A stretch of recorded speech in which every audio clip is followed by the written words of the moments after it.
yaa afaan oromoo wannin sidhaammadhu yoonan du'ee dabreet akkana yaadadhu. Bara 1968 akka lakkoofsa warra Awurooppaa qubee afaan oromoo tolchan kitaaba afaan oromoo isa jalqabaa mata duree fura afaan oromoo jedhuun maxxansiisan. Yaa ilmaan oromoo dubbii too dhagaa maqaa fi afaanin harka tokko taya namni afaan keetii inni shanyii ta'ete qoqqotteen gaafatin maali gorsifeeti yoo isin wantaatan xiqqaa fi guddaani walis dhalaa dhiiran walis jaalattanii baraa nam tokkolleen isin duran bayuu dhiirummaa teessaniin namu haa dhaga'uu jedhe akkasitti gaa mirqaansinoo warruma islaamatii fi haanila waliin keessaa guuranii kan duraa maqaa duraa sun irraa buqqisanii uffata duraa sun irraa buqqisanii ijoolleen Somaali'ee warri barmoo warri namni isaanii achi keessa dalu guurataniiti fura afaan oromoo jedhu guuratanii wanni uffata kitaabban isaanii godhe abboonni dhufan gaa ziyaadatti dhaqaniiti Sheekh Rashaad kitaaba afaan oromoo juusan ati gubi jette hin gubne hunoo inumaa ijoollee irra qoode magaalaa Maqdisho keessa wal gahe hundinuu fura afaan irraanaa irraa muranii dabre akkasitti amma gaana dhufe ashkarana erge akkamitti kitaabanan maqaa jijjiirisiin jijjiiruu dhabdee numaa'u facaaftee inni keessa yoo ilaalanii fura afaan oromoo jedha kitaabban ijoolleedha haa ta'u ani jijjiiran jeen akka teettetti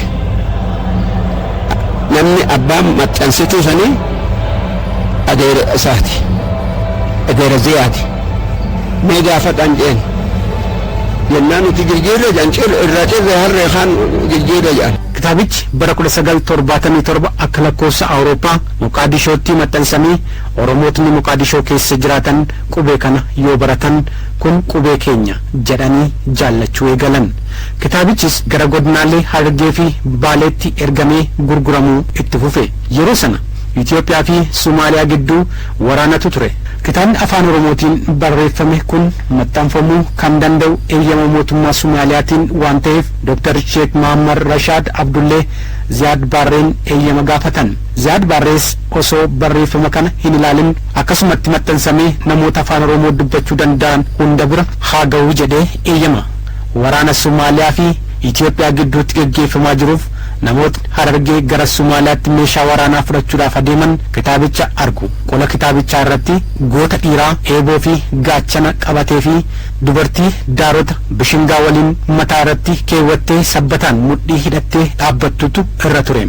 Namni kitaaba kana barreesse ajjeesamuu qaba. Kitaabotni kunis gubamuu qabu jedhu namoonni sun haariidhaan gubatanii. Kunis Oromoonni lafarraa dhumuu qabu jennetu qubee mataa ofii baafataa kan jedhu ture. Kitaaba kana kan afaan fuula afaan oromootiin bahe hin qeebalu jedhanii abbaa ummata maal jettan ummata Somaali'ee sanii dhaqanii kitaaba kana nama kitaaba kana barreesse nuu ajjeesse takkaa nuu ajjeeffataa nuu kennu kitaaba kanas gubi jedhan dhufee Ziyaad Barree gaafa sallola afaan kun afaan oromoo afaan ummanni bal'aan dubbatu maaliif jijjiirra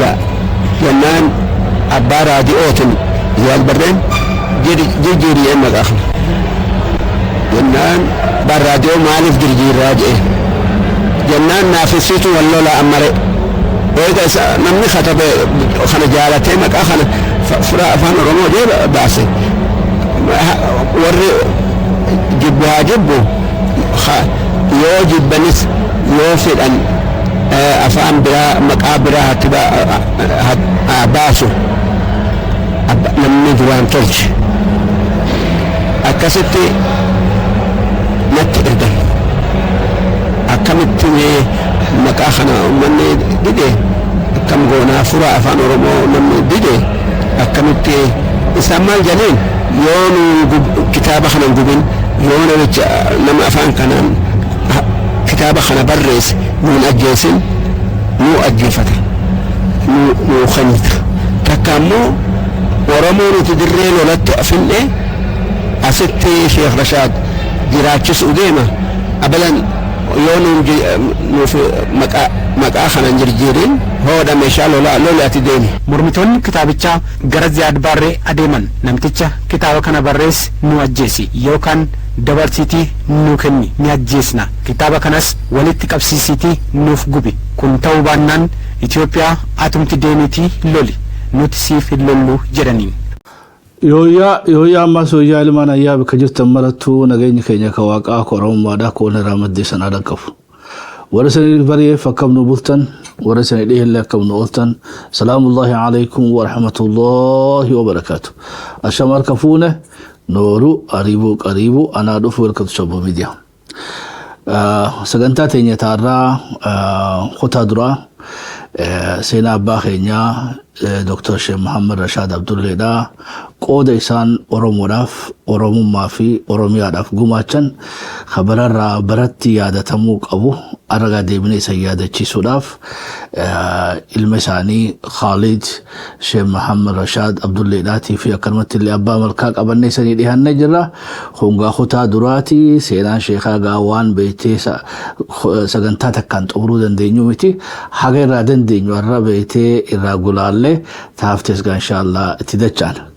Mega akka aadaa Oromtichatti nagaa wal gaafachuu dursaa kanaafuu jarana hangafni eenyu sallamaan irraa. Abbaa malkaadha.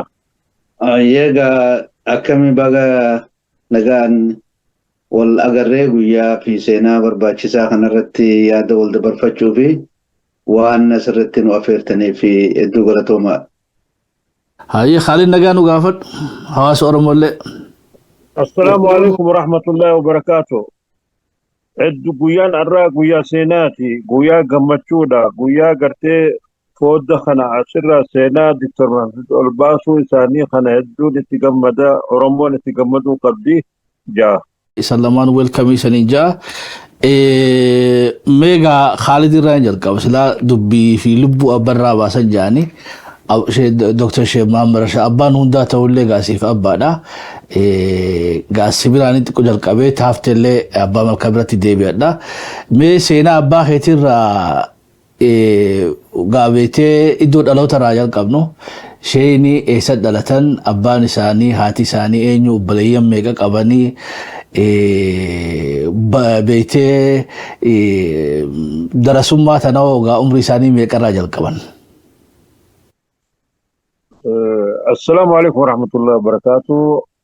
Seenaa Dr. Muhammad Rashad Abdullee seenaa xiqqoo miti seenaa Dr. Muhammad Abdullee yoo jenne nama shan jiru qabdanii tokkoffaa abbaa gartee tiyyitii namni jalqaba tiyyitii darbee afaan tiyyitii afaaniidha. Namni jalqaba amantii Islaamaa ka jijjiire nama jalqaba gartee waa'ee uummata Oromoo gumaachee وعفور قماتي خشاني جو قبضني حيودا بيكادا يوتي دلوتا دكتور محمد رشاد عبدالله هررقي لتاتي لغارباتي غند لغاربا جاما قما في دبا سغلي في سلطان عفور دالتي أباني سا في أخاقي سا ور كبيرو سدا ور دمينا دا غم هاداتي دمينا دا غم أبان غرتي كبيرة دا أشرا برا برتي وقراتي قرآن في ألف باء في واي قرآن أشرا برتي أو جباتي غرتي إساتو غرتي أبلين أما أباخي أما خجيرو دران نما سغلي دا خجيرو أما خجيرو أما لبو جرو أما نما ديرتي لما دا dalan gartee adaadan ti nama sadiida nama shantu jira hundunu isaanii laga arbaa keessa jiranii goda gartee laga arbaati laga keessa jiranii kanaaf wanni juu barbaad Sheikh Muhammad Abdullee oguu abbarraa barate qur'aana fi deemee iznii gaafatee iznii gartee akka gartee fadis deemee fadisirraa ببرنوت ديمي هرر ديمي هرر شيخ بكر سبولو أشرا قرأي عمر النساء قافص كما في خود جهدا قافص إني عمر النساء خود جهدا قافص كما دب سقالي في أنا سنيك بابسا برموت سا قرتي أبو توبر في شيخ خطر قرتي هرنا في عتي في كما دب سقال فرتمي سقالتي بيرا بو برباده هاد أبا في سادبي هيا مقافتي عنين ديما برنوتا في وايو قبل ما خناكات تجيب سن بربادا جيت هيا ما خنني بيرا كما دب سقال فرتمي سقال بيرا به وقو بيرا بو خرا يمن ديمي يم جبوتي را يمن را ميلا ديمي هنگا سوديتي حجي غودي حجي شنتمتي غودي كما دب سقال شنتمتي شنتمتي غودو ديمي حجي غو فيتو خرا اردني ديمي خرا اردن غرتي سمبودا خرا سوريا ديمي سمبودا دم غرتي خرا فلسطيني اثر نانوي سوريا عمت شنتاي هنگا كما دب سقال شنتميشن سوريا خيس توري اچي برتي توري برنوتا في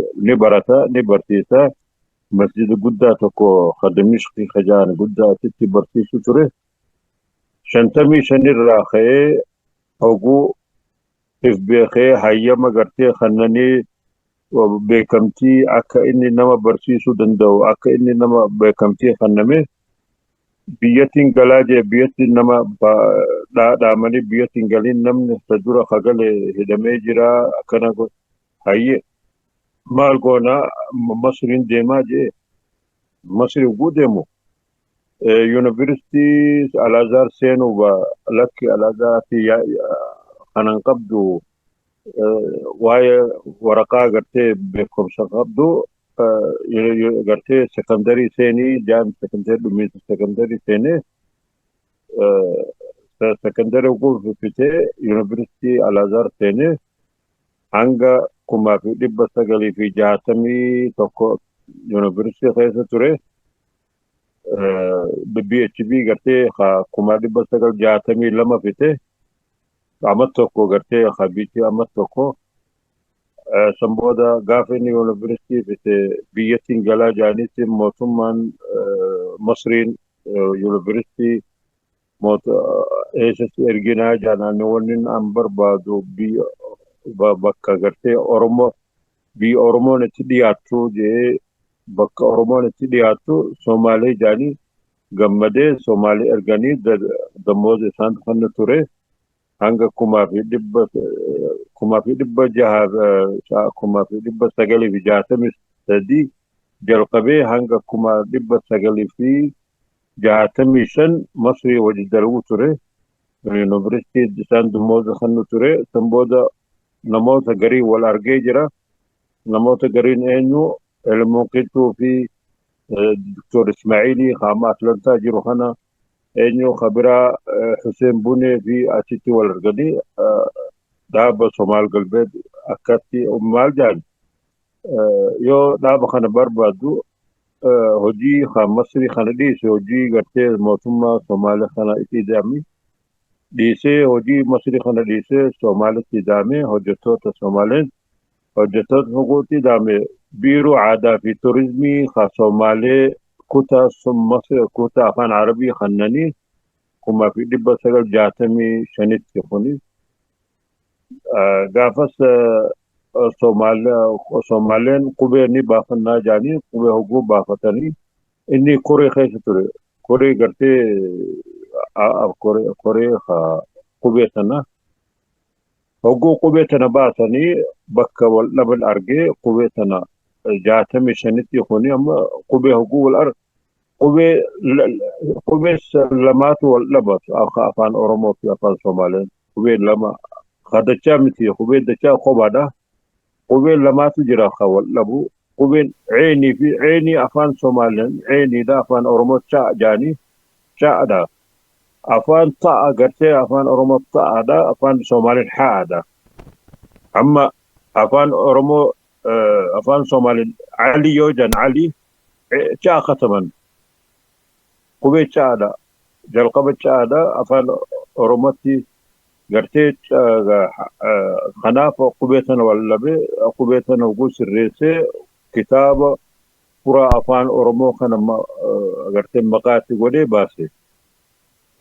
Kitaabni hanga 1968tti kitaaba kana gingilchee sirreessee mootummaa Ziyaad Barreetti dhiyeessee mootummaa Ziyaad Barreetti bikki ammatti dhaabdee bikka beetee koree san keessa naadhiisi koree beetee qubee afaan Somaalee sanitti dhaabne achirraa jalqabda waan deebi'ee si gaafadhe ayyee fayyaade gara abbaa malkattiin deebi'e amma. Ayyee gaa seenaa dheertuudha seenaan beetee Dr. Sheikh Muhammad Rashaadii odoo gaa sagantaa keenyan seeninuu bara 1958 duruu inni afaan oromootiin beetee kaayiroodhaa sagantaa dabarsuu jalqabeedha. So gaa reediyoo sadii keessatti ati hangafni suma fakkaata yoo gaa bara xaaliyaan beetee soddomoota keessa Finfinnee irraa dabarsan tokko inni keessa jiraateen beeku malee afaan oromoo kaduraa koma isaa taa'e jechuudha kaayiroottis. Maqdishottis Suudittis so journalisti illee aalima illee shoorri inni taphate hedduu mee abbaa malkaadhaa waan takka ajaa'iba natti taatee jira wanni ajaa'iba natti keessa dubbii tana ammaan dura illee xiqqoo xuuxee turte warra beeytee maqzuumii kana beeytee sharriin isaanii gaffagoodha jechuudha. Namni Somaalee dhaqee hundinuu rakkoo adda addaa isaan mudatee jechuudha. Dura mootummaan ni dhaleessiti. Eega dhaleessitee karaa tolfatanii hojiitti seenan booda waan isaanii san harkaa beeytee balleessanii jechuudha. Ta Sheikh Muhammad Rashaad Abdullee illee akkasi. Ta hidhatanii gad dhufanillee akkasi. Nama kaleessa Somaaliyaa keessa ture namni tuqini hoggaa hidhatee deebi'as beeytee afaan garagalan. Bikka tana mee xiqqoo akkanaa uummataaf baatirii ibsituun barbaade jechuudha. Saba namaa tuquu odoo hin taane uummanni Oromoon ifirraan beeyne kan beeytee hayyoota keenya hogganoota keenya gatii gurguddaa kafalchiifte tana tanuufi Somaalee arraa walitti kaa'uu jirtu jechuudha. Munneen gaafa sanii ammallee Oromoo irraan buqqaane beekan. Ammaa'u beeytee wal dhaba hawaasa Oromootiif Somaalee jidduu uummanni kun shoora taphataa jira. Tun gaafin abbaa malkaatii fi tanaafuu abbaa malkaamee imala beeytee Sheikh Muhammad Rashaad gara Somaalee godhe. Egaa sababni inni Somaaliyaatti filateewu uummata isaa fayyadu waan biyya dhaquu hin dandeenyeef. Ammoo haa hoggaa achi dhaqee dhugaadhaa Oromoo beeytee Oromoo harkate mootummaa wajjillee hariiroo bareedduu qaba. Ilmaa sadarkaa isa amanuu keessattuu aangoo kannanii fi qaama mootummaa Somaalee godhanii jechuudha. Kitaaba isaatis mootummaa itti amantee baafte. Kamaxxansee waa beeytee fira beeytee pirezidaantii Somaaliyaadhaati. Duba nama hariiroo sadarkaa kana qabu kitaaba cirii fi jijjiirii tana. Maaltu fidee jechuudha as keessattuu seenaa dhokattee jirti taate quba qabdu. Amma galatoome gaamme backgroundiin kana dheeraadha. Dura gaafa Minilik 1887 magaalaa Harar qabate political elite warra Harariidha ni baqatan achirraa. Cabnaan achin teenye ni baqatanii dura karaa Somaliland British Somaliland tana Somalian English harkaa qabdi garas deemanii 1897tti mootummaan British Somaliland fi Ras Mokonnin waliigaltee mallatteessan Road Treaty jedhamti waliigalteen suni yookaan immoo Anglo-Abyssinian Treaty jedhamti Road Treaties ni jedhamti waliigalteen sun warri Somaalota tiffattoonni multiple entry kennanii fi cross border gamana deemanii akka dhiichisanii fi warri immoo fedhii addaa Itoophiyaa keessaa qabu political oppositioniin isaan iddoo akka hin jiraanne waa walii mallatteessanii fi booda keessa Xaaliyaan waan Italian Somaliland Mogadishoon naannoo san waan booda keessa dhufe warra Ingiliz booda ofirraa guddinaan gara sitti sosso'anii jechuun warra Hararidhaa kuni heddumminaan achi keessatti horanii illiitiin Hararii kun barataadha amantiis ni beekanii barnoota qaban politically conscious beekumsa qabanii haga tokko turkoo Egyptian fi saniin durarree kaasee bulchiinsa fi barnoota amantii keessaa harka qabachaa turanii politically conscious turanii garas deeman karaa Italian Somaliland duuba hoggaa kana odoo haala kanaan jiranii Xaaliyaan Itoophiyaa seente jechuudha 1935 seenanii gaafas wajji seene warri Somaalee kun warri Hararii kun political elite Hararii ansaba Hararii hin jenne warri elite siyaasaa wajjiin seenan Xaaliyaanii wajji maal godhanii akka Affaar Walloo Southern Affaar Walloo irraa kaasee Hawaashii gad bakka dubartiin guftaa muslimaa hidhattu jirtu Walloo Affaar Southern Affaar irraa kaasee haga Nageellee Booranaatitti Arsii Baalee Carcar Harargee Bahaa tana ona Afran Qalloo Aniyyaa kana hunda dabalatee hagachitti maqaa Harar jedhuun akka Xaaliyaan bulchu yaada dhiyeessanii akkasitti isaan yaada kana Xaaliyaanillee fudhatee fi Harar administrative and political center taate Affaar Wallootirraa kaasee haga Nageellee Booranaatitti sanii oliin Sidaamoo Gaalaalaandi jedhan warri Xaaliyaanii waan achi gajjiru kana Harar jalatti akka bulan godhan divisionii administrative provincein achi jala jiru Gin'ir, Arsii, Carcar, Dirree Dhawaa, Hararii fi Jijjiga jaha bakka jaatti adda qoodanii waggaa 5 Xaaliyaan sadiif maqaa Harariin Affaar irraa haga Nageellee Booranaatitti maquma Harar kanaan akka biyya bulchan godhanii jechuudha. Gaafa Xaaliyaan caphee bahu ammas wanni sentarri isaanii hedduun Soomaalimatti gad deebi'an mootummaa Itoophiyaatiin wajjin wanni godhuun barbaanne gaafa Ingiliz bahu bara 1947 Somali Youth League Ingiliz dhiiftee Somaaleen akka if ijaartu akka political partiin ijaaramtu UN illeen dhaabbatuuf waan deemtuu fi Somaaleen trusteeshipidhaan Xaaliyaan jalatti deebi'uudha deemti.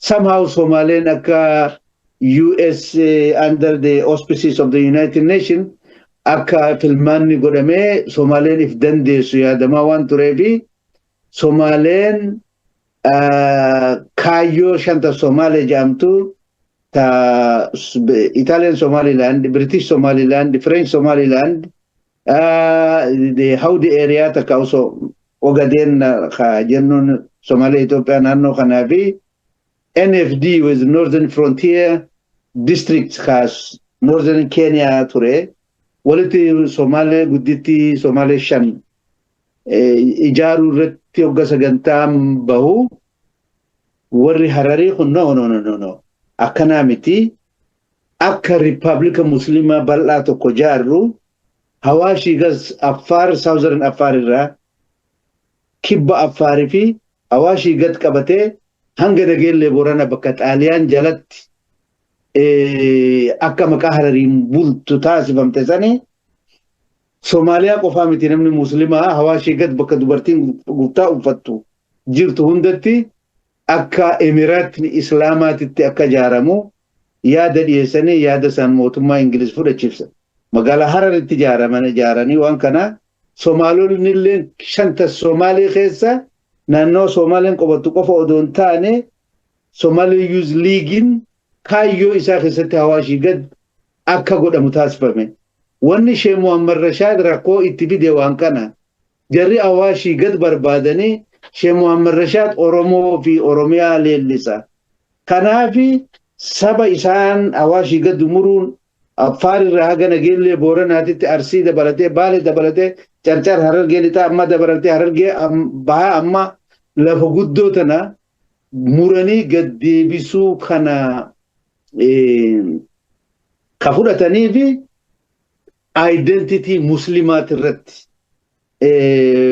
emireetii gartee akkasitti ijaaruu barbaadanii warri Somaalee Youth League illeen afaan Arabaatiin barreessuu keessatti Somali Youth League gaafa jedhamu political manifesto isaanii namni barreesse warra Hararii kana jecha 1947 akkasitti wanni Sheikh Muhammad Rashaad dhufu ta Oromoo jedhamtu tuni waan kana walitti bu'a kanaafi waan afaan Oromootii fi Oromummaa kana hin barbaadu warri sun jarri sun gaafa Minilik irraa kaasee horteen isaanii munguddoo irraa ilmaanitti dabraadhaa kaayyoon sun waan tureef jecha Sistema Somalia keessatti waraana keessatti warra aangoo gugurdaa qabanii warra barnoota political systemic Somalia keessatti embedded ta'anii jira warri eliitiin Hararii kuni influence guddaa qaba mootummaa Somalia irratti kitaabni Sheikh Muhammad Rashaad akka hin baane raadiyoo Mogadishoo irratti illee banuu irratti dhiibbaan akka ta'u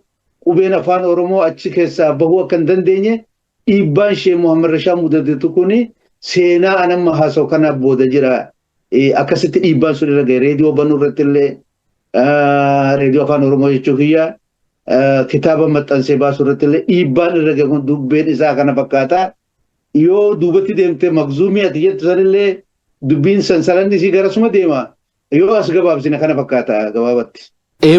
Galatoome wanni hagana keessa hidhaachuu barbaadee fi dubbiin waa kitaaba qofaa miti jechuudha dubbii ideoloojiidhaati dubbii beektee karooraati dubbii impaara ijaarrachuudhaati so manaama kaleessa xaaliyaanii gurguratan sani arrammoo Somaalee gurguratanidha arrallee manaamni san deemu jira beekadha arraawu ajandaan san deemu jira arra Mustafee irraa bitate jechuudha Khakhalee Ziyaad Barii irraa bitate arra Mustafee dhaatu irraa bitate kanallee akka inni quba qabaadha mee gara wanni ittiin deebi'e amma gara beektee Khaaliditti hoggaan deebi'e reefu bikkitti naa dhaabdee koree beektee afaan Somalee ammas wanni beekuu qabnu Sheikh Muhammad Rashaad beekadhu mootummaa Somaalee ifiifu ganaa mootummaan ta'inni dhaqee beekadha nama isa dura dhaqellee I don't know yoo waaqoo isa dura dhaqeen beeku namni biraa isa dura dhaqeen beeku ammoo warra dura dhaqe keessaa tokko mootummaa ifiifuu ganaa bilisoomtee I don't know waggaa lamaatiif akkanaati kan inni dhaqe ganaa ifiifuu caasaa hundiriirfatiin jechuudha qubee afaan Somaalee uumuu san keessatti shoorri Dr. Sheikh Muhammad Rashaad maal ture adeeroo Khalid wanni jiru gaafa inni biiroo aadaa turizimii Somaalee ture كنت أفهم عربي سات تقافتما توري واي كتاب في واي عدد سات تقافتما توري إني أفهم إنجليزي خلني بيخا يا مني كوري خيسة قلتني كوري خيسة قلتني قبيتنا نبافنا خوتو قبي بافني أخا إنجليزي في خلات إيطاليا خلني ديتنا جاني هاي جي كوري خيسة قلتني كورين حقوق قلتني amma akkuma duraan isiniin jee qubee lama wal dhaban malee qubee isaanii tokkuma hundinuu yoo qubee dachaa tana irraa hambisi qubee dachaa tana isaan keessa hin jiran qubee gartee lamaa kana ceenii fi ta lamaa kana wal dhaba kana amma dubbiin gartee inni huquuq argu gammadee ummanni waan inni yaadu ture waan inni masritti yaadu ture gaaf inni masrii jiru والده غرتي براتوتا توبيان مال اوغودي مال جان افان خيسن ندو بتما ان ختم مو جوتر اركل الرفسني هنا في اكمت متافان نقبنا بريفما نقبنا جي افان لا افان عربي خنا غرتي افان جچ افان اوروموتي بريفما افان عربي تجاوبه مقالة كايرو الرا يعني ساخ دراني أسرع جلقبه هنافا قرتي أسرع كمتي أورمون قبين قبضو جانين قاف إني كوري خنا قلتو واخنا يادتي كصومالي قاف مصري جو يادتي قبيتنا gingilti qubee tana lafa kaa'ee qubee furaa afaan oromoo kitaaba furaa afaan oromoo kana baasee kitaaba tolchee raadiyoo irraa dabarsuu ture hogguu dubbatu kanarraa dabarsaa namoota bira dhufan ni barsiisaa laatiinii kana akkanatti gartee tafsiira qur'aanaa hogguu barreessuu barbaadu afaan laatiinii kana barreessaa gartee hanga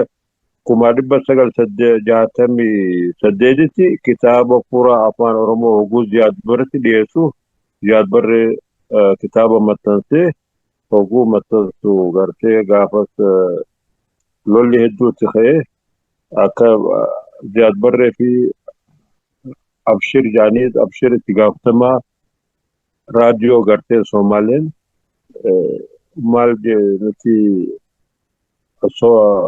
Oromoo fi Soomaalii tokkuma jeetiin atin muhimmiin waan inni godhe waa hedduudha Dr. Abdullee alaabaa tana nam amma Oromoon itti jirtu isaatu lafa kaa'e alaabaan amma diimtuu fi adii fi isaatu lafa gaafa 65tti ta qubee yoo itti dhaabbanne qubeen gartee kitaaba furaa afaan oromoo 68 guutansu maxxansanii nama hedduutu irraa fudhatee karaa biyyatti seenanii karaa adda addatti barsiisuu ture namni bira dhufu ani mataa kiyyatti gaafanan qubee tana jalqabu 1974 jalqabe qubee tana barreessu ana mataa kiyya gartee na barsiisee amaanaan na bira kaayee amaanaan tana gaafas na bira kaayee 74tti ani gaafas xiqqaadha elementary fiteetiin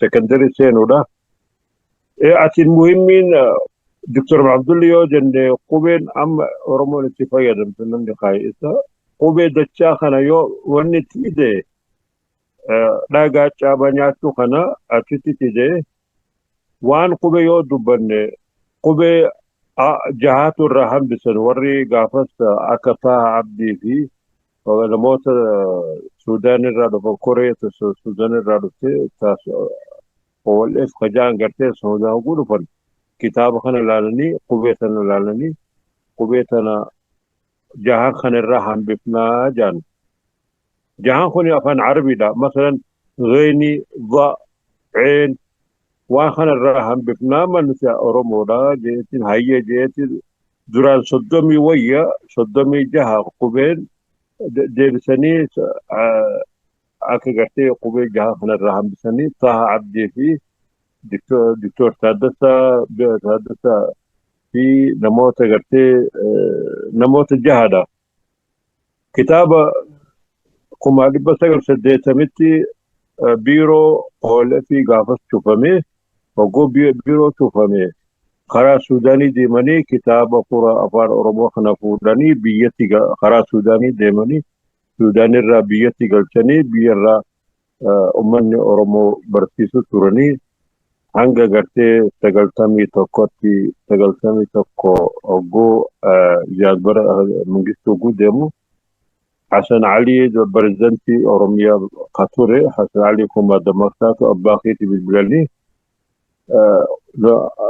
ajaja amma bahee qubee gartee Oromoon qubee haa baafatu Afarii akkanuma sabni adda addaa qubee isaanii fi alaabaan isaanii haa baafatanii qubee laatiinii kana baafannee jaan qubee laatiinii hogguu akka kun nuti خبراتو نجرا خايل فيدا نجرا ولكن خنو فيده خغوتو بتقابو خانو واجه خاغرتي غوتو مادا خانو واجه هيا مغافتني هيجه علاواتنني فدنا علاوان ام اورمون استفيدن شفي اورمون فين سناتو جيرجيره دورانتا في بالله وخيت قبدي منشا في بالله وخنا الراباسني او دخل سخايني اكرتي غرتي تولشي ابا غدا ابا خمال غابتي ابا غدا خنا مال فرن جاني ابا خي تو غابتي حسن علي فيكم ابا خناتو نتيجه خناتو بريدا دا فولي غرتي نمو ارغو قلم نسي بريدو دا تناف خنا فلني ركو متايه جيتين qubeetanaa fi alaabaa tana filatanii 91tti Oromoon achirraa qubeeta baafatee abbaa keetuutti gammadee qubeen an duraan agartee an mataa kiyyatti gaafadhaan qubeetana barreessu Somaalitti namni maal nama juu ture.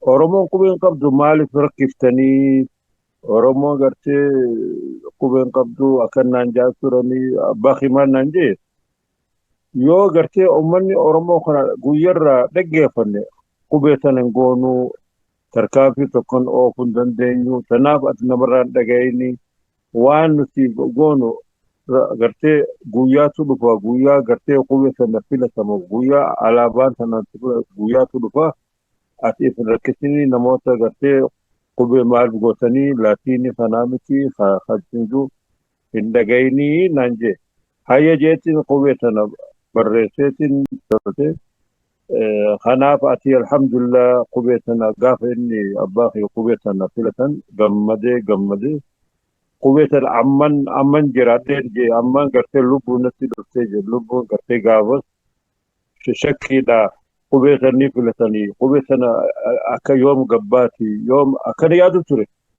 Chitti si dhaaba amma abbaa malkaa biratti hin deebi'a. So abbaa malkaa amma wanni ani na walitti hiitu Sheikh Muhammad Rashad Sheikh Rashadii fi Dr. Sheikh Muhammad Rashadii fi Sheikh Bakri Sabaloodhaa waliin naa hiita hariiroo isaan qaban manaam akka tokkoo qabanii viijin akka tokkoo qabanii waan beeytee Sheikh Bakriin yaadee fi manaame san tabeeytee yeroo hojii deemtuu fi ta'ammayyeessee inni galmaan geega amma gaafiti siin gaafadha lama walitti naayita. Gaafin kiyya Khalid Galatoomii amma gara abbaa malkatti hin deebi'a. Reefu haasawa Khalid nu haasawe keessatti ta duraati sheeyni beeytee barnootuma isaatu abbaa ofirraa jalqabeedha. Tanallee haga tokko naasiriyooti naa guutaniin fadha abbaa ofirraa jalqabe.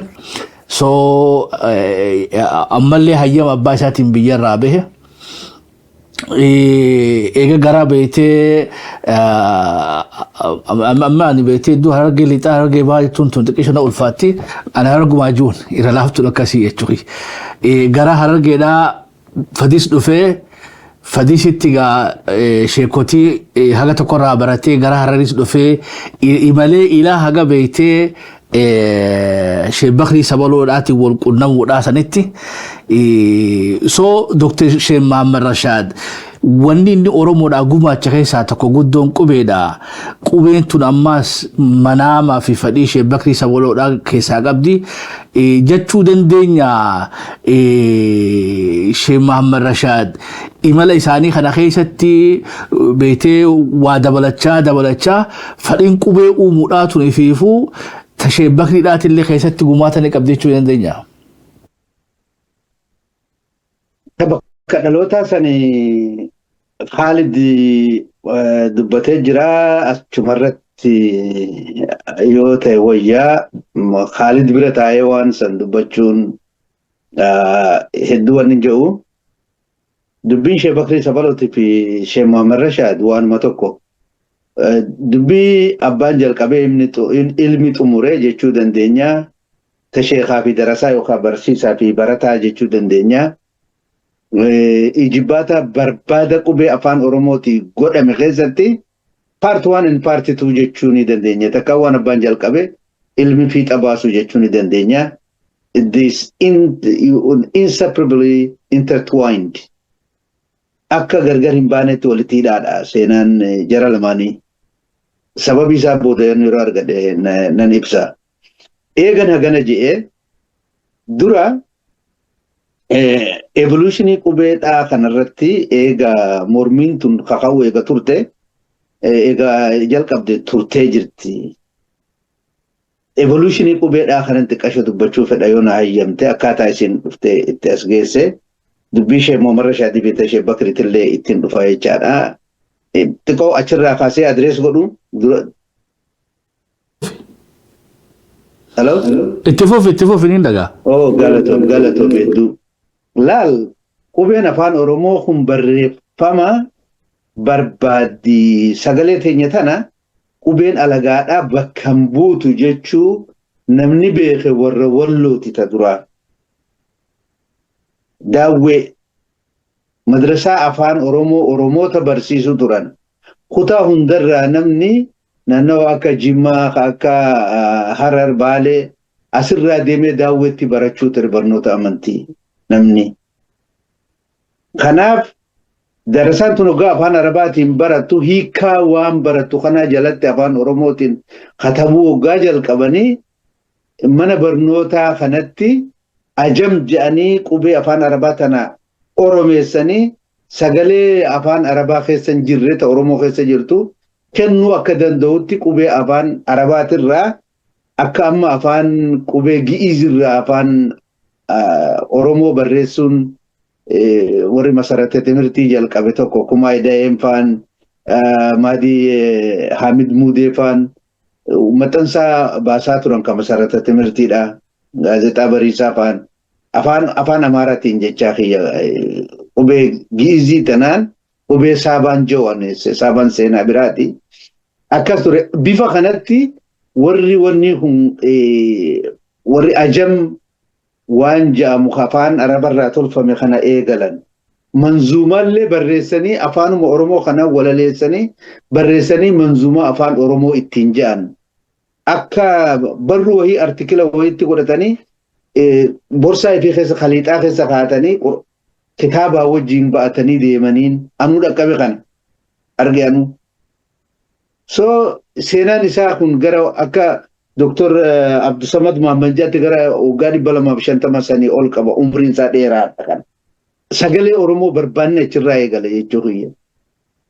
Karaa biraatiin warri amantii kiristaanaa fudhatee amantii kiristaanaa babal'isuu barbaadan qubee Gi'iziin afaan Oromoo barreessanii wanni sun akka sagalee Oromoo bahee namni amantii ittiin baratu abbaa gammachiisfaan godhan Asteer Gannootii fi abbaan gammachiisfaan waan kanarratti akka hojjechaa duran seenaan hima. Egaa amantii bal'isuudhaaf yaadanii afaan rakkoo taanaan mala tokko fidanii sagaleen Oromoo qubee alagaarraa tolfame akkuma kun afaan Arabaatirraa tolfame jennee reefu dubbannetti qubee Gi'iz kanarraa sagaleen Oromoo bahee amantiin akka ittiin barsiifamu taasifamee jedhama. Seenaadha kun.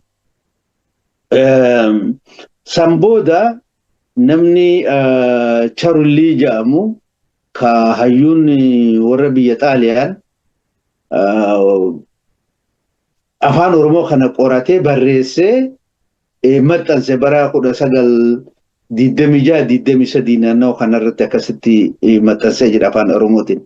Namni sun kan itti fayyadame seera IPLA miti IPNs International Phonetic Alphabet ka jedhamu jira seera sanillee miti kanuma Xaaliyaan kana Italian orthography jedhamanii standardii Xaaliyaan itti waa baaftuun qubee afaan Oromoo tana kaayee itti waa katabe namni kun. Saniin booda 1939 naannawa kana Moortii Mariinoo namni jedhamu kunis Xaaliyaanuma waanuma namichi isa duraa godhe san ka fakkaatuun afaan Oromoo katabe jechaadha. Amma kun wanni kuni Hayilee Fidaa waanuma jara kanaa istaayila kana ka hordofee Italian orthography IPLA miti karaan Hayilee Fidaa deeme ka jarri barreesse sani jechaadha.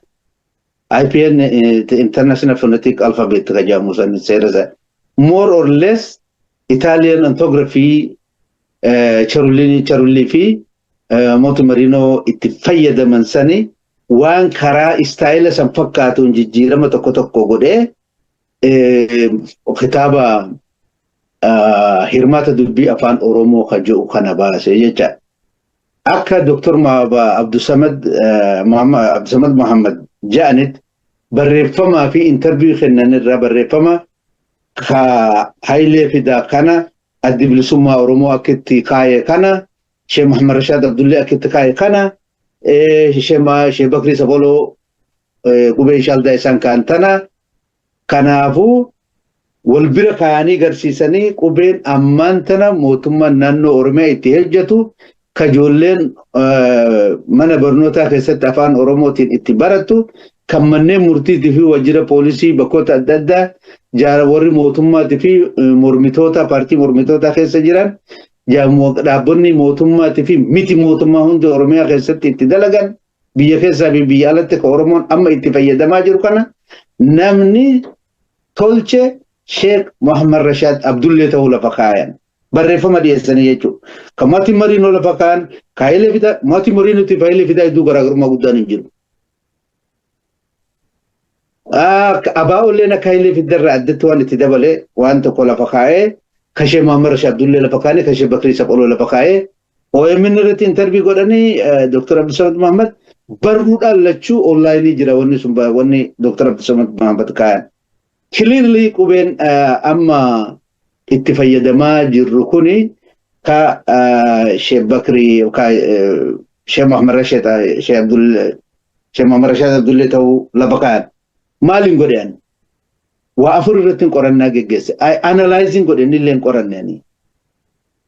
Wanni afran kun maali?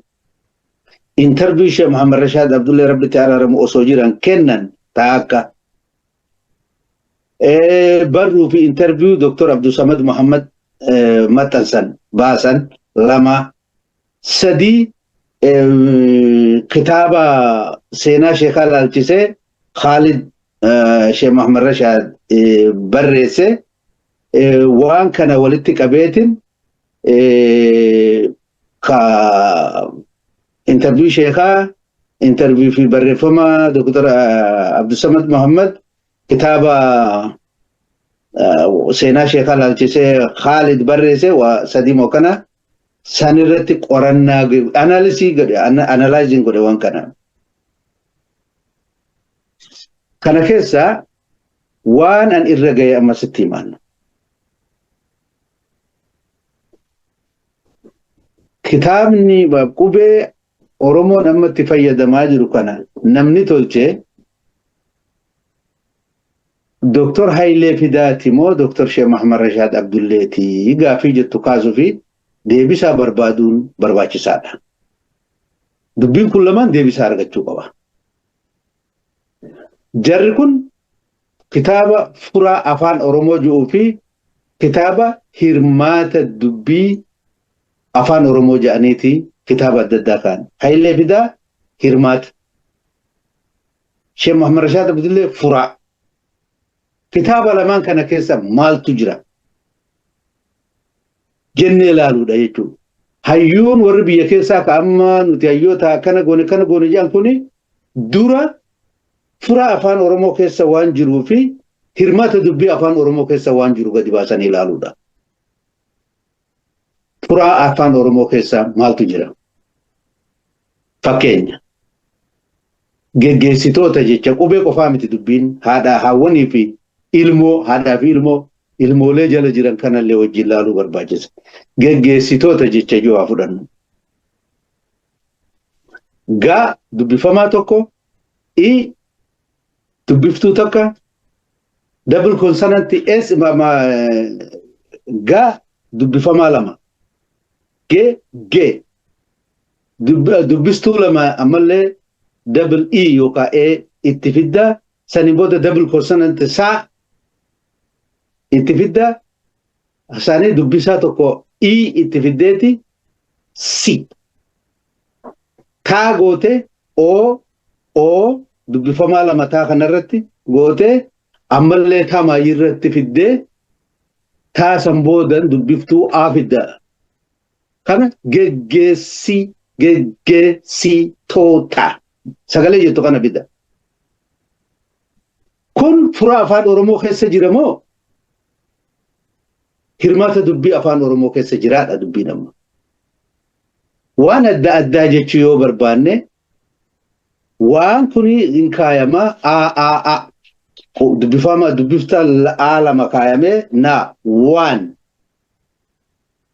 adda jechuun ammoo dubbisaatti a double d konsonantii lama daa kaayamee dubbifamaa lama daa kaayamee boodammoo A itti dhufa adda ammallee kabiraatti dabarta dheeraa sagalee dheeraa godhuudhaaf ammoo A double consonant D ammallee dubbifamaa tokko baawulii tokko A itti goota saniin booda ammallee kabiraa itti daata waan adda ka duraa gabaabaa ka boodaa dheeraa waan adda kun furaa afaan Oromoo keessa jira moo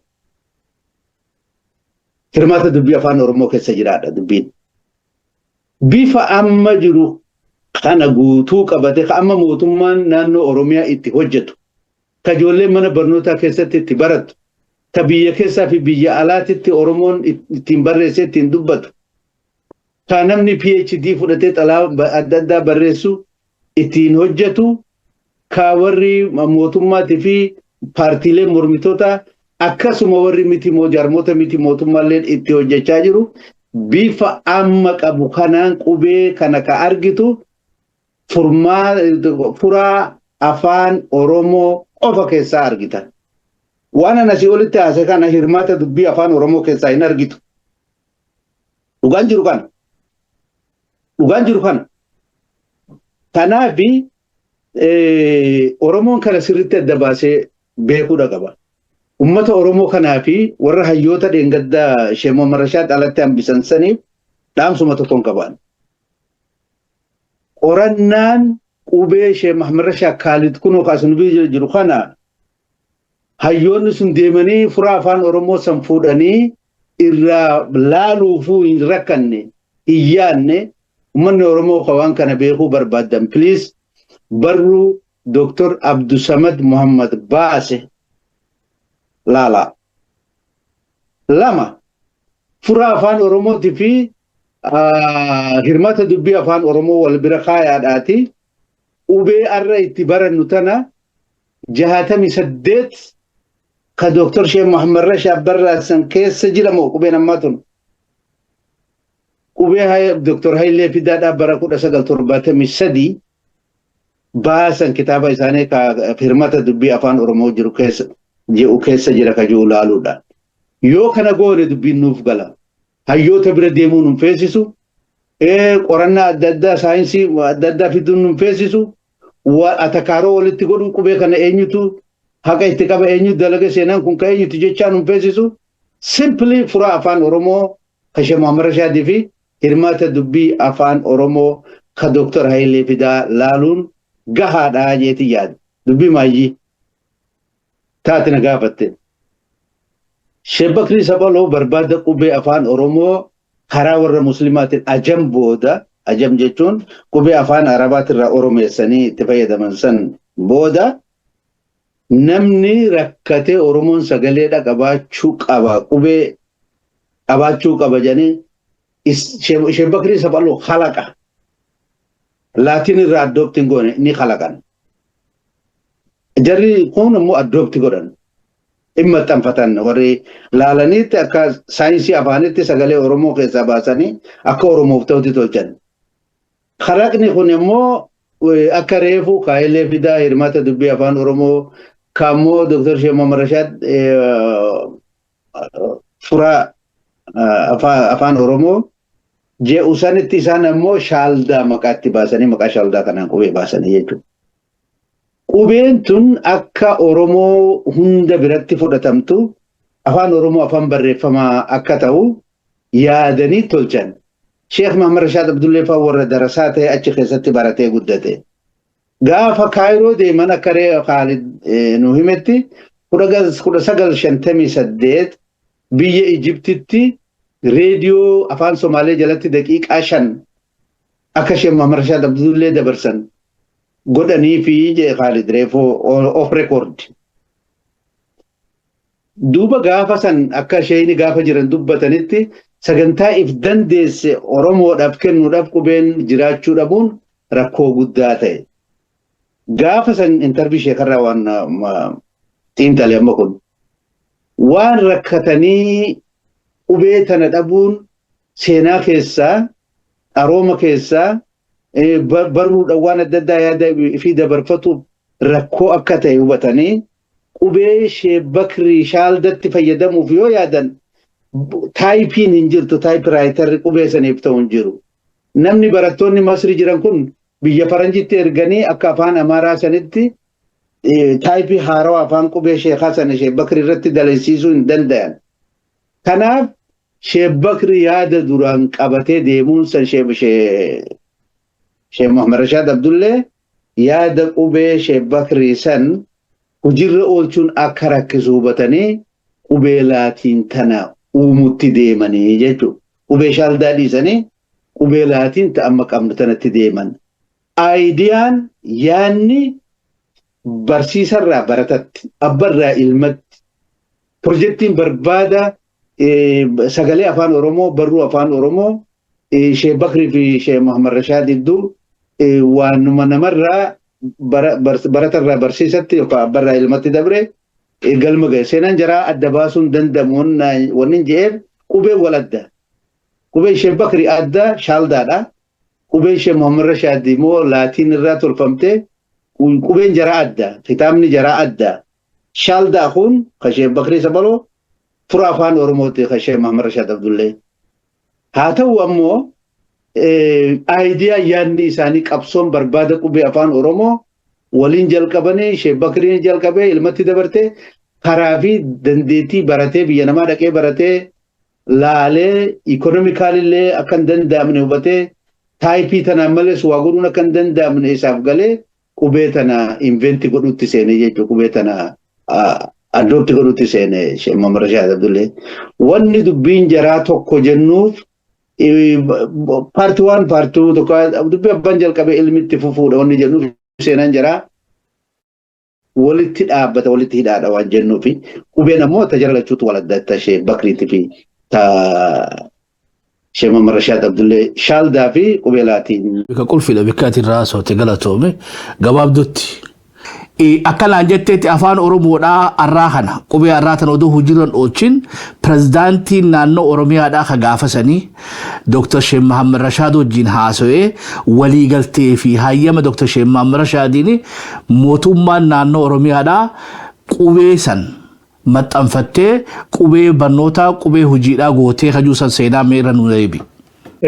Galatooma wanni hayyuu keenya waa hedduu dubbatee wanni gartee qubee kana yoo jenne ani kitaaba kana kitaaba seenaa Dr. Muhammad Abdullee keessatti wanni barreeffame yoo laaltanii laalii yaa'ii tokkoffaati gaafa alaabaa tana filatan yaa'ii tokkoffaati jaanii gaafa 91 agartee alaabaa tana abbaa lafa kaayee dhufanii manchaa fi billaa warra baafanii buna kana odaa keessa kaayan gaafa 91tti qubeen kana wajji filatanii kun amma baarlamaana keessa gaafa dubbatan yaa'ii tokkoffaa jaanii baarlamaana Oromiyaa keessatti ka dubbatamee akkatti maal filannaa makamatti filannaa jaaniitti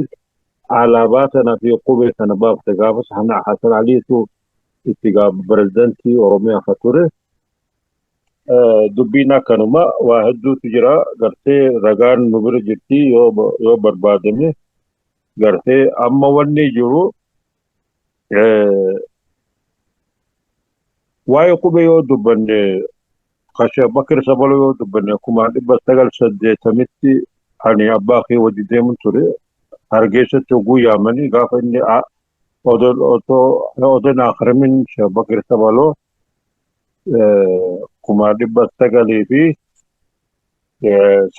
1980tti baatii Noovembar hargeessa wajji dhayinanaa fi abbaa kee inni gaafa xiqqaadha. Sheekh Bakri Sabalootu yaamee Sheekh Bakri Sabaloo maal jedhan qubee sana waa'ee seenaa kan itti jabeessii yaa'ii kitaaba lamatti kennee kitaaba inni barreessee fi Oromoon sirra kaayee jedhee waa'ee seenaa kan nu jabeessii ani lanna dhukkubaa jedheetiin achirra ni akhiramee 1980tti baatii Noovembar akhiramee jira gaafa Sheekh Bakri Sabalooti. كتاب فوق إرسال الصواريخ في سماء التواريخ لأن اتخنيته في قويتنا كات سينا أمة ورموتي في سينا أمة غرتي أكاتت جبتوجي أني قويتنا باقي لبخاي غرتيتي قويتي تنا تكون ركنا قبدي تايبين قبدو تناف قويتنا باتتين كتاب غرتي خرافان ورمو غرتيتي غافس شيخ بكر سبلو هدو غمده خنويادا اكا استفوفي جي غافس باخو هرگست آخرمه شيخ بكر سبلو تي انا غافس ودين تورنتي كتك كادا غافس غفه وني بكر دغونغر خجرو اما دغونغر اما خجرو نموت خينيا خاص جرن نموت خاتوبيا خيس جرن شيخ بكر سبلو تي في شيخ شمحان صاحب الدباس من بيخن هندو ثاني شيخ ومتكا جاني تنتكو ببكتكا والقمر لكن بنا كان بكميقة واخنة بده شيخ بكر سبلو خبادا لما خبادا مقان شيخ خبادا شيخ محمد عبد الله خبادا اي غافا نايمي غافا سيدا شيخ بكر سبلو تي خار ملتي دابني غافا جل قبمتي جافا قويتنا شيخ بكر سبلو تخاي غافا سيدا اينو دابي غافا كما دو اينو ابادولا غمدا سودا دابي غافا سيدا شيخ بكر سبلو كارملتي خدابي خراغ قوي اني بريتي قوي اداتي جلتي سيدا جلتي بري فما جرا اچرا جل قبمتي قوي لاتين ساتو باسي قوي لا غافا جل قبمتي جैसे मकान अचरा कबा में शोभा करता हूँ लेकिन लोगों सीधा लालते सीधा जलती ओबे इन्नी बातें बर्रे हमारा सीधा जलती वन्य खनान जो वो खना अगर ते तिको मुलिस बर्बादने وانت كوني دا نباف تجرى تا بيتي شبكي لاتي في تا شي مامر رشاد عبد الله دا اديرو ابا ملكا دا في تيتو وانا دي بنون قبنو ابا في علما لما نو وانا دادا نوغو ماچني تانس تونس قبولون فكاتو قبيني وان بيتي خطوكو تكو خنا نقبدو يچوي ان واتا نما ديبدو تا دكتور هايلي في داتي في تا شي مامر رشاد مالي تا شي بخري سابلو دنديس سان بيتي نمو يو نمو بلاتاتي مالي نمي جاقبو قوي لما نركي الدن واللالو سنة كسو التعريف نمو سرها واتكام قل ليفا تشوفده ختامني بركم تكو في بس قالي في جاتمي سديتي فران افان اورمو دا بريفم خنقا براتمت أنا مالي برابيتك وبين توني تخلق أمتيمتي أما تقوم أمتيمتي يوغا أباخ يو جغاف سنجراتي exactly ni ada tagafni guya bati fi amata abban ke kalama fi daftar walin tuke kube ya falo rubuda tilafakha ni ada ta churi kube ni gafas la bakha gaf ni kore ture kore khaytu tikato kumadi basagal jahatami shaniti la fakha baba guya khana fi khana gafas yada duran barre famani jira جاءتني شنتي قابت لفخاي كتاب قرآن ورموه قبين تنا لفخاي قابت قبين تنا جنجلتي نموت وقود فوقرتيتي قبين نتنا قبين لاتيني تنا تورمون اتفاقيا دمتو جي قبين تنا لفخاي هنگا كما دب سجلي في جاءتني سديدتي قبين تنا جنجلتو تره هنگا قرتي كتاب قبين جاءتني سديد متن فالبه غافت करते किताब ने कुबेतन गिंगल में कुबेतन शरीफा में गब्बा से गाफत लेकिन जाते मिशनती खलिन बर्रेते लफखाय कुबेतना بيتي وانغري بيتي طالياني في اس بيتي طالياني اس اباف دوبتا جا وني غري كسمونا ما خي سامبن ما بي شبو جاسوني qubee Dr. Sheikh Muhammad Rashaadillee maqaa feetii jechuudha akka uummata Ingiliz jaanitti faa'oo jennuunis akka isiin hin bannetti qubee beetee furaa afaan Oromoo jennuunu qubee beetee Dr. Abdullee jennuuni waan takkatti moggaafanna akka beetee siidaa dhaabaniif sanitti qubee tana cinatti waan waliin deemaa takka bareedduu irraa wal mari'annaa amata 60 gaayoo 1965 taate amma 2025 jirra. I think we need to celebrate jechuudha afaan keenya eega qubee harkate amata 60 waan biraatu hedduudha celebrate goona amata 60 Oromoon qubee fiitti harkatte. Ati kana ol waan milestone Oromoodhaaf ni jalatti fakkaatu jechuudha. Hojiilee Oromoodhaaf dalagamte hundaa guddoon tana guddoodha tana.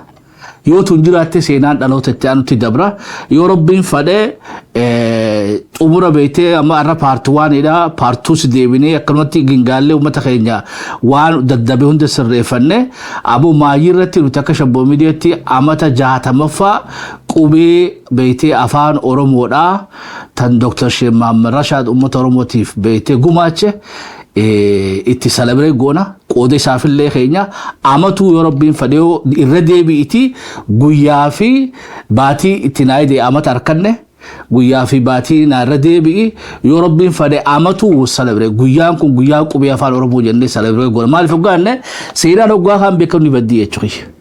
Seenaan oduu dabsanii warri seenaa saamu saame maaliif Sheikh Muhammad Rashaad irra lubbuun jiran.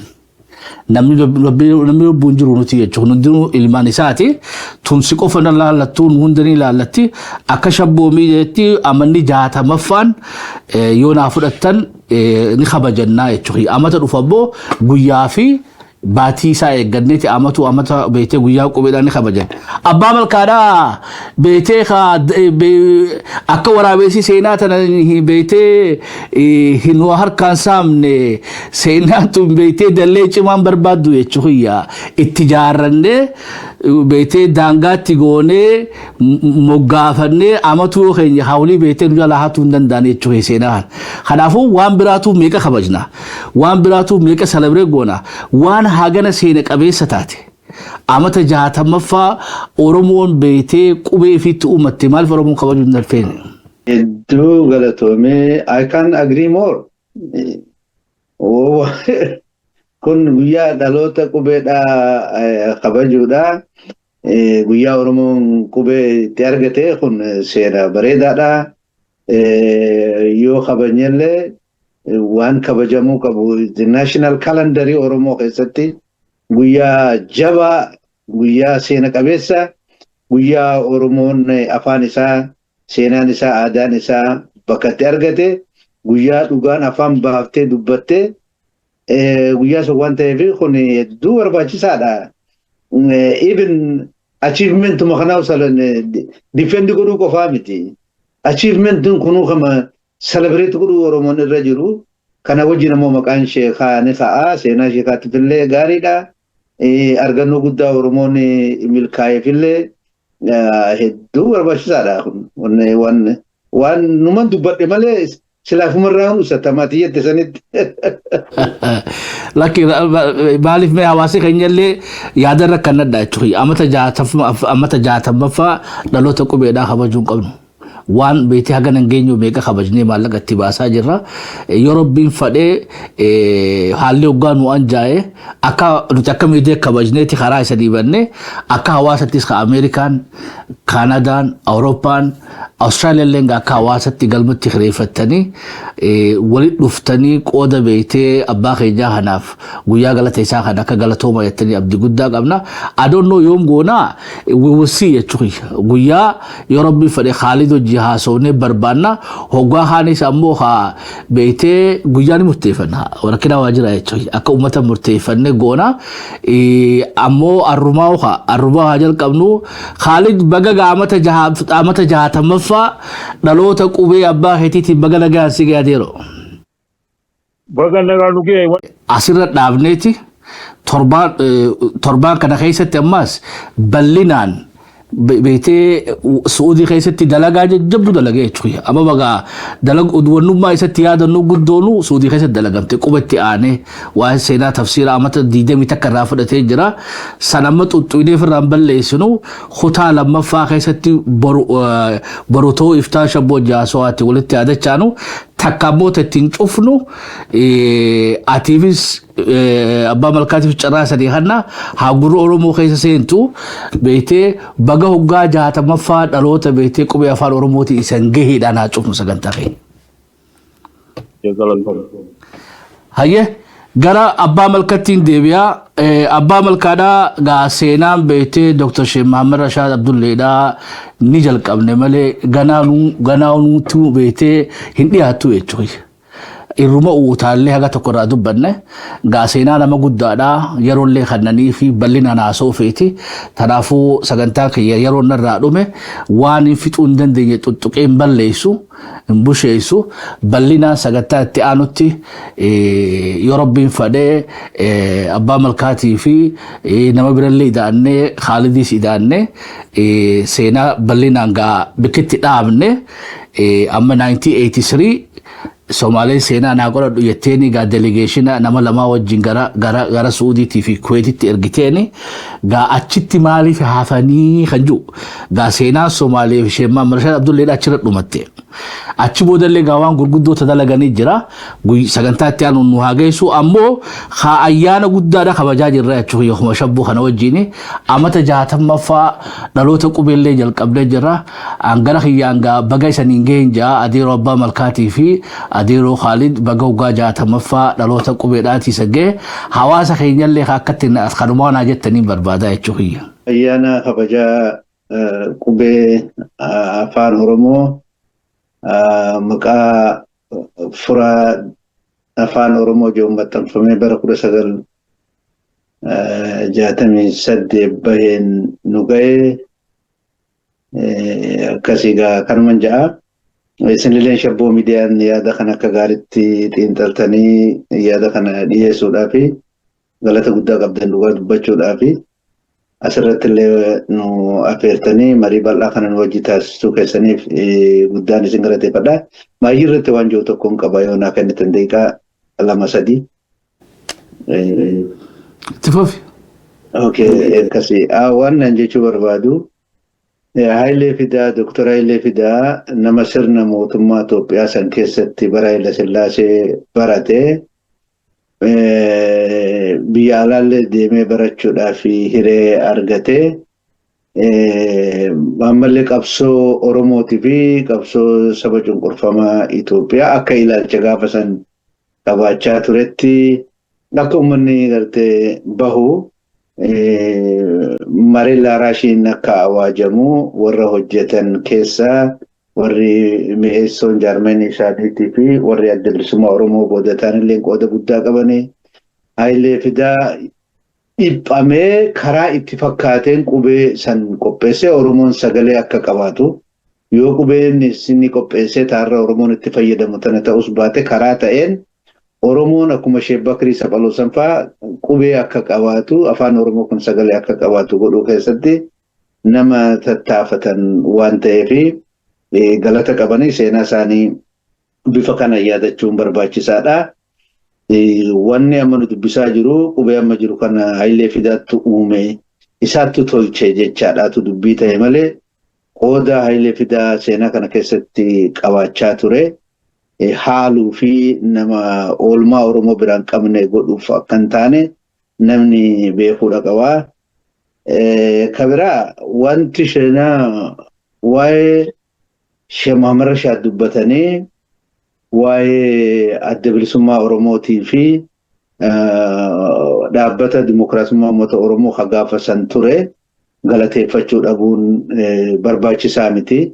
Hir'ina qabu wajjin OPDO'n gaafa duraa sanii adda bilisummaa Oromootii fi walii galanii jaarmoonni 5 jaarmoonni Oromoo walii galanii qubeen tun qubee Oromoon ittiin baratu qubee ilmaan Oromoo manneen barnootaa keessatti ittiin baratan kan mootummaan naannoo Oromiyaa hojii ittiin geggeessu akka ta'u walii galanii murteessuun isaanii waan ulfaataadha addi bisulummaa Oromootilleen qubee tana keessattillee akkuma illee fidaasan karaa ta'e waan danda'ame tattaafataa turanii qubee sheekaa tana keessaa qubeen taa adda bilisummaa Oromoo akka taate isheen nu dubbatanii jiranii taa baa'ooti qubee fura afaan Oromoo kana booda ka dhufte wanni biraattis ni jirti akka reefu ishee akka Khaalid dubbatan qubeeleen hedduun taaftee ni jirti taa akka haa agartee khayrii waan akka waan jechuuf agartee taa akka haa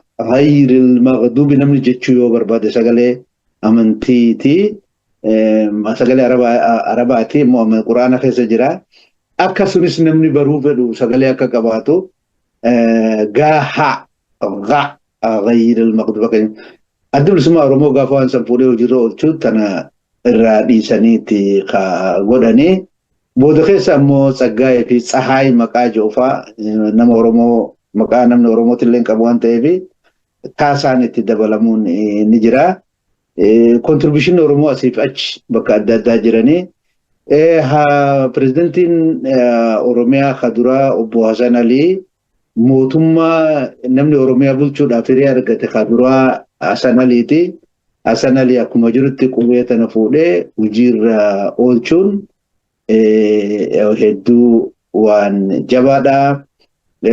Ibsaa guutamaa ministeera barnoota waan turaniif yeroo san keessatti kun akka ta'u qooda qabanii jeneraal Baacaa Dabalee namni Oromoon galateeffate ja'a jeneraal jechuu malee leetana jeneraal meejar jeneraal taayitila jeneraal dhiifama taayitila san hin beeku jeneraal maaju jeneraal Baacaa Dabalee Sheekh Muhammad Rashaad Abdullee waliin kufanii ka'anii hanga hafuura isaanii kamaayyiititti waliin dhaabbatan galata Sheekh Muhammad Rashaad Oromoof oolan akka lafan banne namni seenaa guddaa hojjete kuni biyyi isaa keessatti akka rakkanne qooda nam tokko gumaachuu ol kan namni gaafatu ol kan namni irraa eegu ol gumaachanii jeneraal Baacaa Dabalee galatoomaa jechuun barbaada. Galata qaban Oromoo biraa. Abaawolleen akkasuma jee dubbadheen jira. Juneddiin Saaddoo kitaaba Quraana afaan Oromootti deebisanii itti rakkatan biyya namaa keessatti amma deebi'ee haasa'uun barbaadu. Akka malee afaan Oromootti Quraana kana hiikuu irratti saree ta'an akka biyya galee kitaabni sun illee uummata Oromoo bira gahu bara bulchiinsa isaanii keessa godhuu danda'anii pirezidantiin duraanii Juneddiin Saaddootis namoota galata qabaniin galatoomaa jechuun ni barbaachisaadha. Odoon jara maqaa jara kanaan dhooyne haasawarraa kana xumurree gabbuun natti ulfaateetti dhiifama na godha. Kanaafuu baga guyyaa 60ffaa dhaleeta qubee afaan Oromoo walumaanuu geenye Shabboo Miidiyaa odeeffannoo qabdan kana keessatti hedduu galatoomaa. Ulfaadhu yoo rabbiin fedhe bara ayyaanni kun wanni nu barbaachiseefu ayyaanni beetee waggaa 60ffaa waggaa kabajnu beetee as keessatti beetee nama waan tanaa gumaache darasoota sheekotii beetee seenaa waggaa 275 beetee evolution qubeedhaa san hunda waliin celebrate goona malee beetee guyyaan amata 60ffaadhaa kun Sheekh Bakrii keessa jira, Dr. Hayilee Fidaa keessa jira, Abbaan Gammachiis keessa jira, namni biraa tokkollee beetee as keessa hin jirre hin jiru jechuudha. Nama afaan Oromootiif gumaachuu hundaan yaadanna jechuudha. Amatu har'a qofaa miti jechuudha.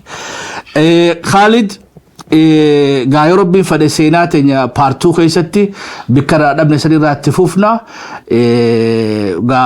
hojii gurguddoo sibiratti hafteellee hin daganne.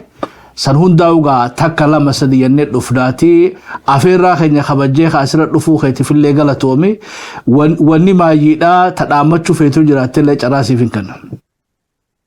Dhiifama wanni bakka tana ganama galatti galchuu qabnu nama tokko hanga mati maqaa isaa yaadataa Juneediidha. maqaa isaa yaadataa Juneedii kana Biiroo Faawundeeshinii Dr. Muhammad Abdullee ammata 5 naa kannee ture hanga amat birri tokko nan gaafanne yaadataa Juneedii galata galchuu qabna. Nama seenaa Dr. Muhammad Abdullee haadha qote namni nuu baase isa nama gartee Faawundeeshinii Dr. Muhammad Abdullee bakka itti godhe isa gartee amata afurii fi birrii tokko nun gaafanne nama jalqaba seenaa kitaaba seenaa Dr. Muhammad Shah Abdullee kana kamattanse isa ka akka seenaan banne mattansiisi nan jee deegarsa nu godhee na mattanseesin jira alhamdulillah maqaan isaa kana maqaan isaa writing aslan maqaan isaa fi kitaaba furaa afaan oromoo kana kadeengadda mana maxxansarraa baasee namni nu maxxanse yaadasaa Juneediidha. Namichi kun galtuu qabna seenaa Dr. Abdullee kana nu baase isa inni yoon jiraanne kitaaba kana seenaa fi kitaaba furaa afaan oromoo maxxanfamu kanaaf wanni ummanni oromoo yaadasaa Juneedii galatoomii juu qabdanii waan kana kitaaba maxxansite amma kitaabni furaa afaan oromoo ka yaadataa Juneedii nu maxxanse deeggarsa nu godhee nu maxxanse guyyaa 3 mana maxxansarraa baasee jira akkaataa kitaaba kanatti eebbisnuu fi akkaataa kitaaba kana akkamitti eebbisnaa itti yaaddanii kitaaba kana seenaati gartee waan kana itti yaaduu qabdaniin jaa galatooma. Ilmaan ayyaa gaa yoo rabbiin fedhe gaa qophii teenya ta'arraa beektee kabaja waggaa 60 qubee beektee furaa afaan oromoodhaa part 1 irra sanii dhiyeessine part 2 yoo rabbiin fedhe abbaa malkaatii fi Khalid yoo haalli anjaa'eef fi nama biroota illee affeerrannee egaa haga akka gaariitti namuu beektee dubbiin tuni akka hulii falmaa biraan kaafnetti seenaa tana gammaxxansinee siidaa dhaabnuufti falmii keenyatti fufna nuti akka miidiyaa jalqabne isa ismi akka hawaasatti itti yaada wanni biraatu takhabajan hedduu dubbiin tun isin jalan galiileen gaa sagantaa keenya xumuranna abbaa malkaa ulfaadhu galatoome Khalid galatoome gaa sagantaa tiyyataaraa sumarratti haa xumuradhu haga qophii tana fakkaatu walitti dachaanutti anis gaamee shabboo miidiyaa irraa nagaa waaqaa keessa turatan